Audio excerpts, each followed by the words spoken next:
Hey guys, welcome back for part 2 of repairing a 12-volt Makita drill. Quick recap from part 1. We diagnosed the problem, opened up the drill, took apart the gearbox and made a special tool to get the chuck off. Now in part 2 we're going to put it all back together and find out if the repair was successful. Here we go. Okay. It's been a few days since I was working on this one. Where were we? We were looking at the torque limiter. Trying to put the torque limiter back together. And we'd found out that this ring at the top here, this screws on. There's like a thread here.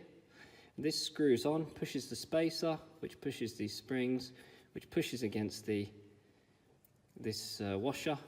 And the washer pushes against the ball bearings inside here. When you screw it on, you adjust the pressure on the ball bearings and they put a different pressure against this clutch ring in the gearbox. And so, when we put this back together, we want to screw it in all the way. And I don't know if you can see this, but there's some notches in here.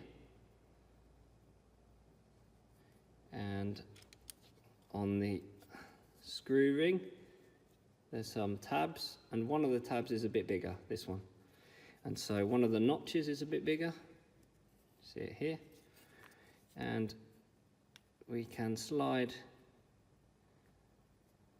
the numbered plastic ring onto the screw ring, screw it up. You kind of want to do it as tight as it will go. And then you'll notice that here's a leaf spring, and this leaf spring puts pressure on these ridges, and as you turn it, it gives it that nice clicking sound and holds it in place.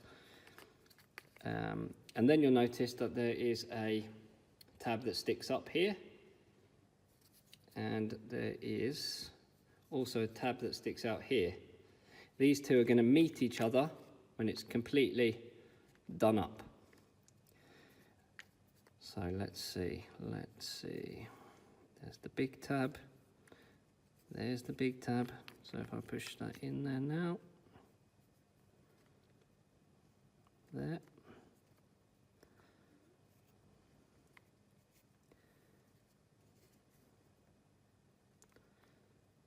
Okay, first I'm going to turn it, I'm going to tighten it up a little bit more than I need to, so that I can push this leaf spring in here. And then I'm just going to back it off slightly. Oh, you heard it click in there, and you can see that these two tabs, when it's completely done up, they meet each other. So you can turn it one revolution back, and then the tabs meet each other again. Okay, oh, that fell out of there, that wasn't the best. So I'll do it all the way up now. So, now I'm going to put this, so there was this screwed, there's a washer that goes on the front here, and you can see it's got some nice recesses for the screws to sit in. Okay, and it's also got some nice, some nice locating pins you can see next to the screw holes. So let's put those screws in.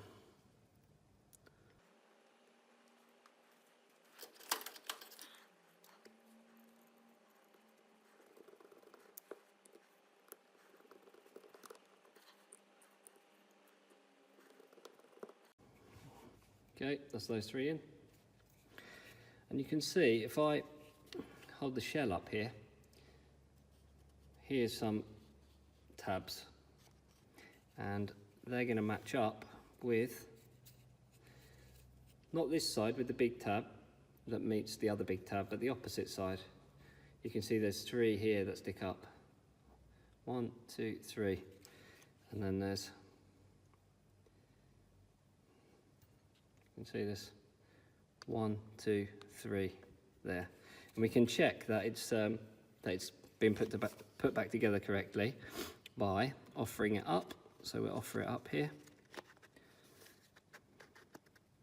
There we go, it clicked in, and you can see also that the drill mark is at the top here. So that's good. Okay, right, let's start putting this gearbox back together then.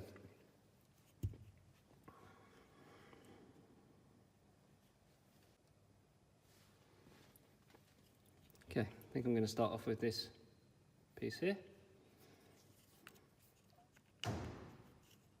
Oh, something jumping on the roof, probably a bird. Okay, that fits in there nicely.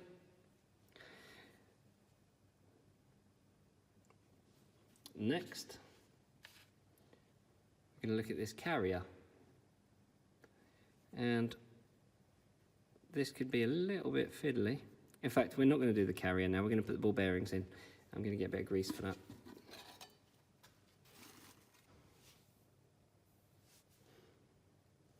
Okay, the ball bearings are going to go into those holes. The grease is just going to help them sit in there and not fall out while I'm working on it, hopefully.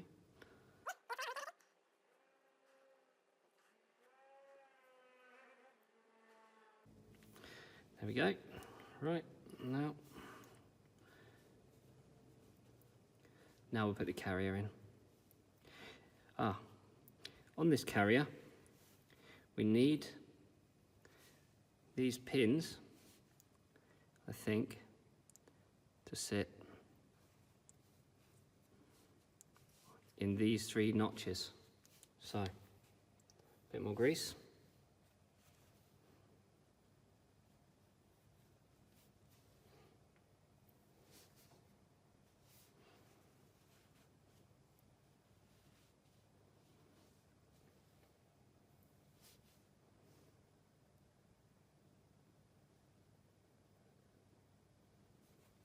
Okay, sitting nicely in there.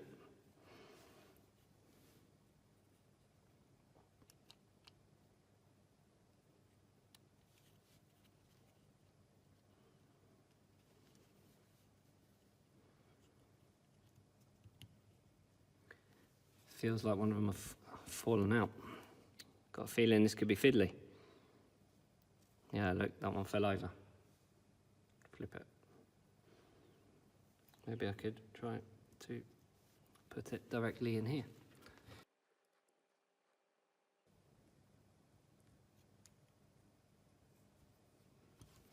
Okay, try and make them, we're going to try this way, we're going to try and make them 120 degrees apart, and then this should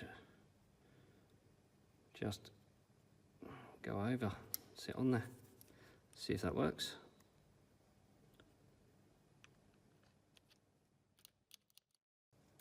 Yeah, that went nicely on there.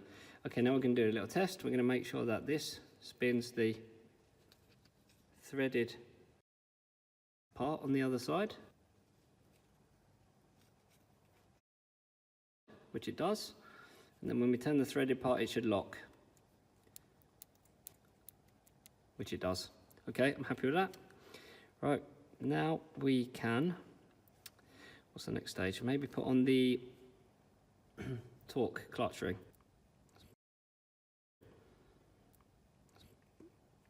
Put that in there. And that turns freely. Put a little bit of grease on it. Okay, and we'll start putting some planet gears in there.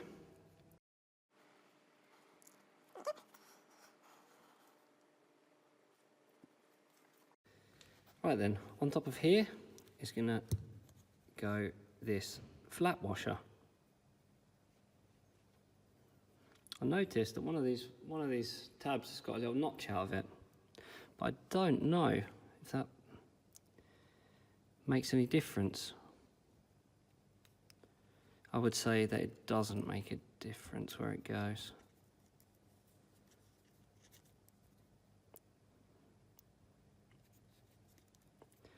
Okay, so that's going to sit on there. Then we can put this locking ring in Any notches on that? No. I almost like this locking ring more. There's a lot more teeth on it than the 18-volt machine.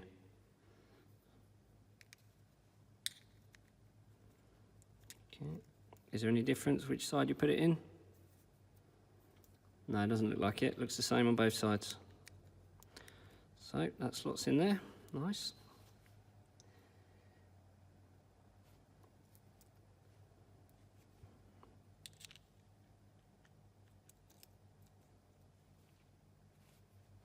Put that carrier on there.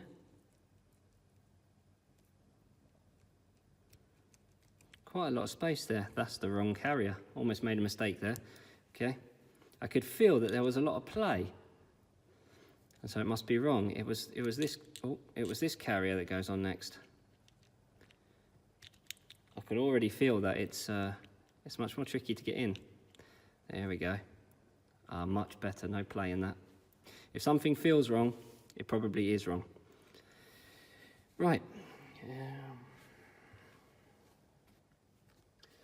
I think the next step is going to be to take this ring, the gear selector ring, off here and put it in, because you normally build these gearboxes up from front to back. So how do we get this out of here? It's got these little tabs on the side here you have to remove. So this one here.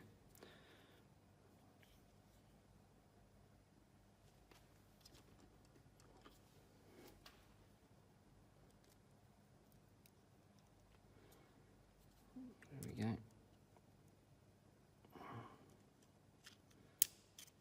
Just pop that off there. Oh. Tab on the other side's already off. So just flip that off there. There we go. This is the selector arm. And you can see that it pivots about this point here. So pivots backwards and forwards. Okay, let's pop that out. There we go. So when the first gear is selected, this slides forward into here and locks. So let's put that there. And then, what size? So it was the smaller planetary gears. But let's put a little bit more grease on here. Okay, pop those in. 1, 2, 3. This sits much nicer when you've got a chuck on there. I do actually have a new chuck here, so I think I'll chuck it on.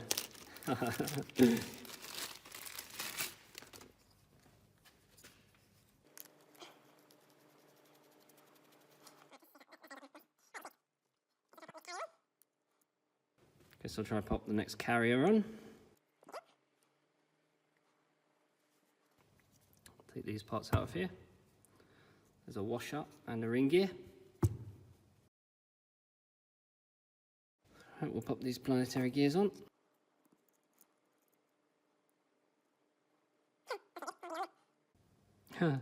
That's not good. Oh, I didn't go on there. Try again. Small, small, small. Selector ring gear, carrier, planetary gears. There we go. Made a little mistake there, not to worry. Okay, then we can have a look at this ring gear. And you can see that it's got some tabs that stick out here. And so those tabs were facing towards the back. And they sit in here. So let's try and get this in place then. There we go. And a washer. Let's put a little bit of grease on there first, I'd say. Let's get some grease on there.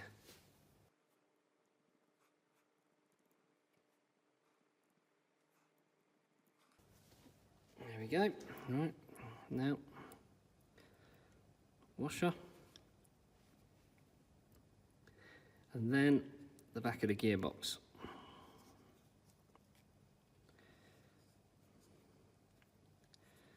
Okay, so I don't know if you can see this, but there's a pen mark on here. I didn't make that pen mark, someone else did. and it corresponds to this pen mark here. So we know that when the gearbox is, when the back, this plastic back of the gearbox is twisted in place, it wants to, those pen marks want to line up. And we see these tabs here, they want to go into the little holes here. Okay, so we want to get those to go into the little holes. And for the gearbox to line up with that pen mark.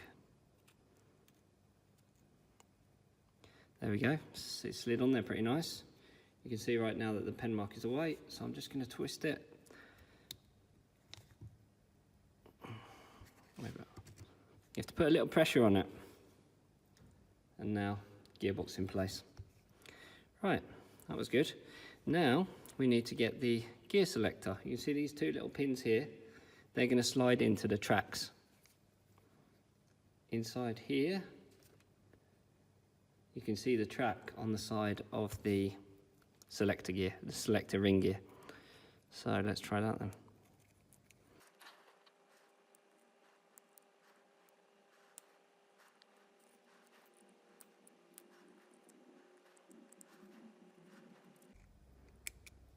There we go, clicked in. And when I look in there, I can see, I don't know if you can see this, this is really small.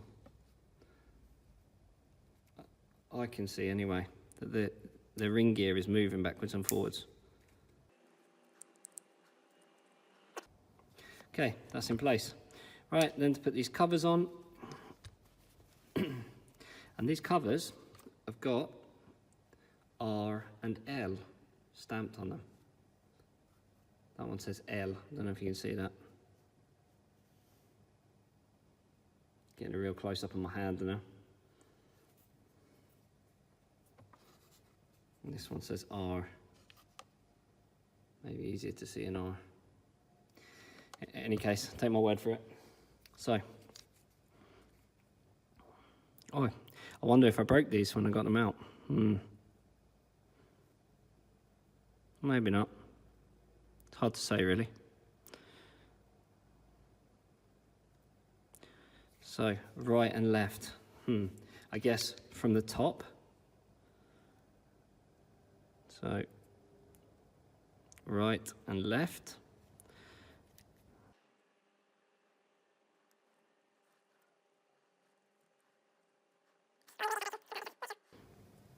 But I'm going to give it a little tap, see if I can get it in place.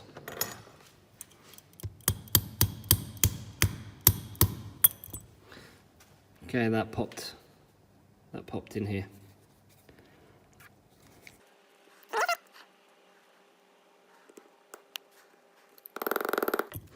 Got my special tool here, straight from Makita.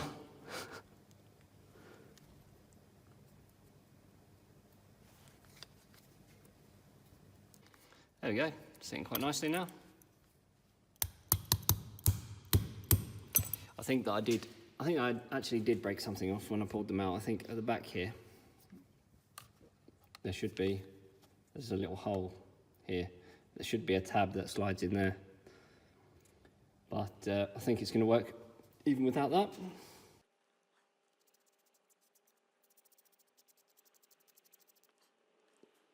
Okay then, I think we're ready to offer it up to the shell.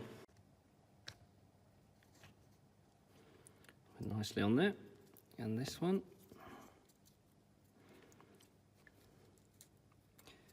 That can only go in one way. So let's hook. This one's got a little hook here that hooks onto the selector bar. There we go. Fits in nicely there.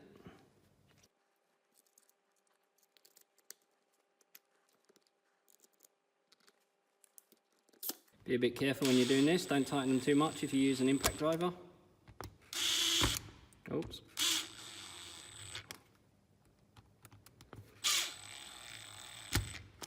Remember, you're just screwing into plastic, so you don't want to strip the thread out of it.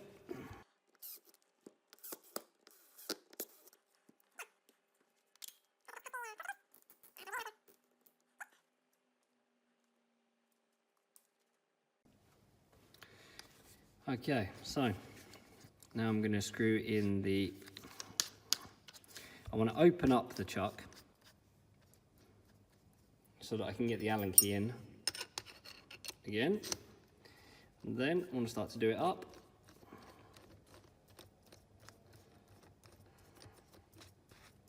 So it's nice and tight. Good. Just rotate it a little bit. Okay, then we're going to go over to the vise.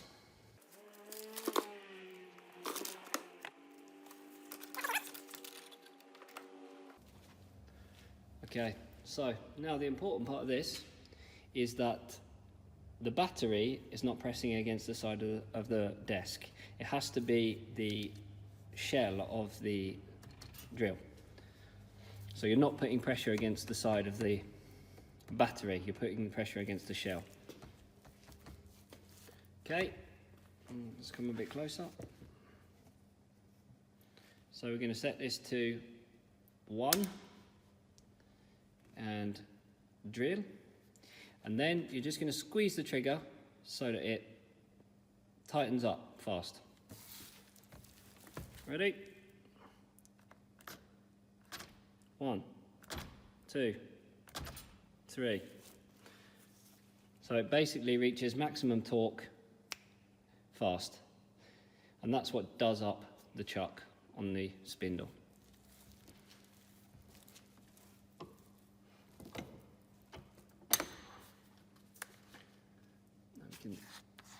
Now we can unscrew that without take out the Allen key without unscrewing the whole chuck.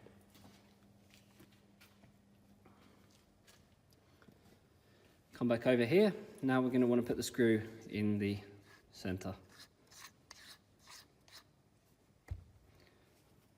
Now I like to put a bit of Loctite on here. I use Loctite blue.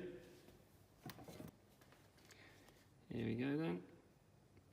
Squeeze a bit of Loctite blue on that.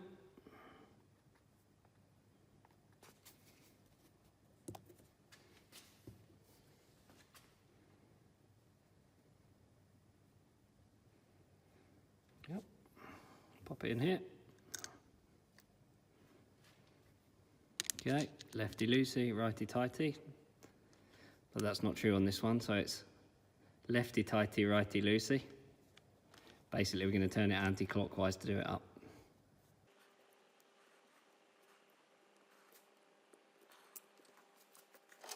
And I also like to use the impact driver just to give it a little extra.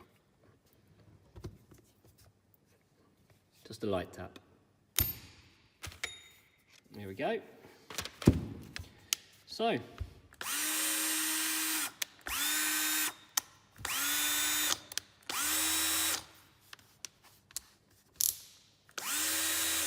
oh, that's the job done, I think. I'm not going to use it on any screws till the Loctite's dry. That can take a little while. So, I'd say that's job done. Fixed.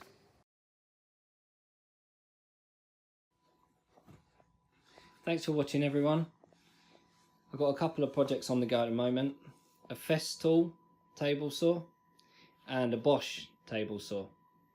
Both with suspected motor problems. Subscribe so you don't miss them. Cheers.